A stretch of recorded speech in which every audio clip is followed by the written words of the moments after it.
as possibilidades e o modo de vida. Então, nós podemos estar num processo, eu vou usar a expressão que vem da política, mas de revolução permanente da tecnologia. Não é uma revolução como as outras, bem comportadas, com começo, meio e fim. Segunda observação que eu queria fazer são paradoxos dessa revolução tecnológica. E vocês que são jovens vivem isso em cheio. Eu também vivo, mas já com uma certa idade, talvez mais protegido um pouco do que vocês. O primeiro paradoxo é o paradoxo da aceleração do tempo. As novas tecnologias nos são oferecidas como meios de economizar tempo, fazer em menos tempo tudo aquilo que desejamos. E, no entanto, a sensação generalizada que se tem é de falta e escassez de tempo, o que é um paradoxo. Se nós podemos fazer tudo o que desejamos em cada vez menos tempo, por que não temos tempo de sobra para fazer tudo o que desejamos com mais serenidade, mais largueza, mais tranquilidade? Não é o caso. Parece que quanto mais a humanidade economiza tempo, mais ela carece dele. É um paradoxo. O outro paradoxo é o que eu chamo obesos de informação, famintos de sentido. Nós temos cada vez mais acesso à informação, o mundo explodiu do ponto de vista de possibilidades de obtenção de fragmentos, de bits, de unidades de informação, mas se torna cada vez mais difícil integrá-las e reuni-las num conjunto que ofereça sentido para as nossas ações e para as nossas vidas. Nós vivemos uma espécie de obesidade informacional acompanhada de uma fome de sentido para as nossas atividades e para as nossas vidas até mesmo, né? É muito mais difícil hoje para um jovem integrar esse mundo extremamente fragmentado e adquirir uma certa postura reflexiva diante até mesmo do estudo e do conhecimento que permita a ele transformar informação em saber, em conhecimento, em conjunto integrado. Eu queria trazer isso como provocação para nosso debate mais à frente. Em relação à tecnologia, era isso. Segundo mega tendência que eu queria conversar com vocês é padrões de consumo. Muito ligado e quase que como desdobramento da revolução tecnológica. Mas o dado que eu gostaria de compartilhar com vocês e que é fundamental, até para entender o que vai ser o Brasil no século XXI, o dado é o seguinte. Estou resumindo aqui o resultado de uma pesquisa de um economista americano chamado Robert Fogel, Universidade de Chicago, e que tem um livro maravilhoso em que ele discute em muito detalhe isso. Eu vou dar para vocês uma síntese.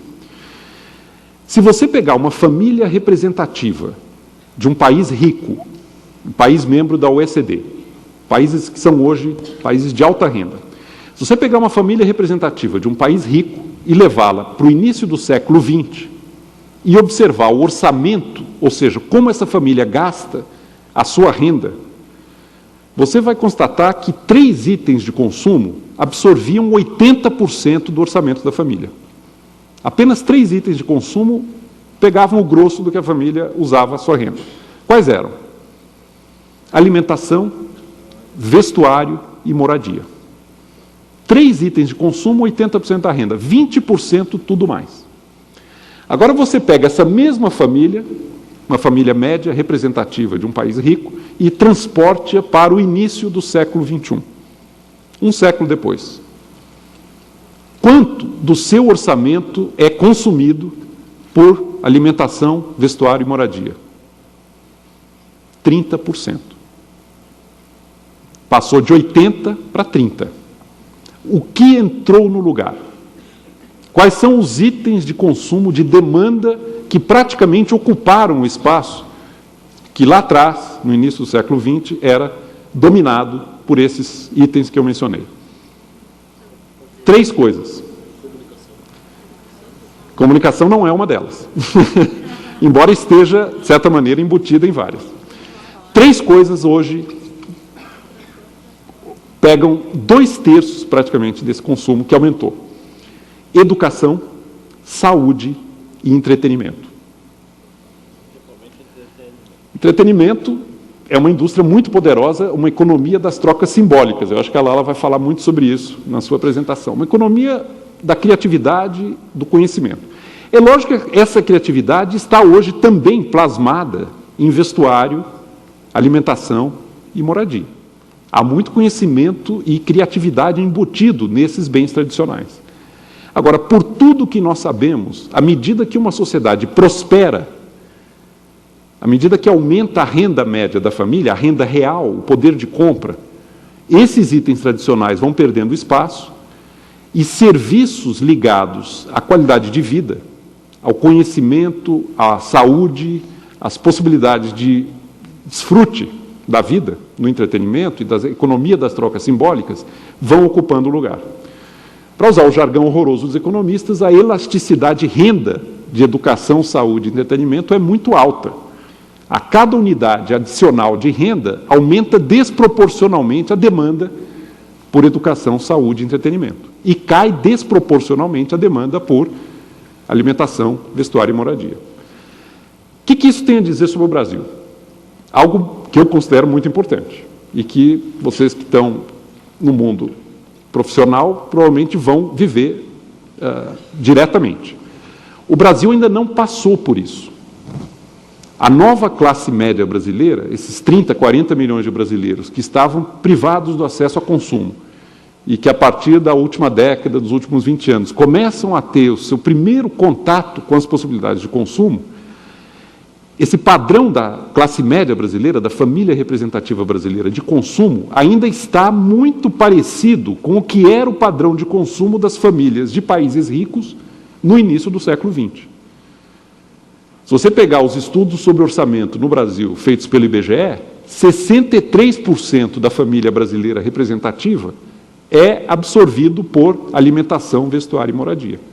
Era 80%, no Brasil está em 63%.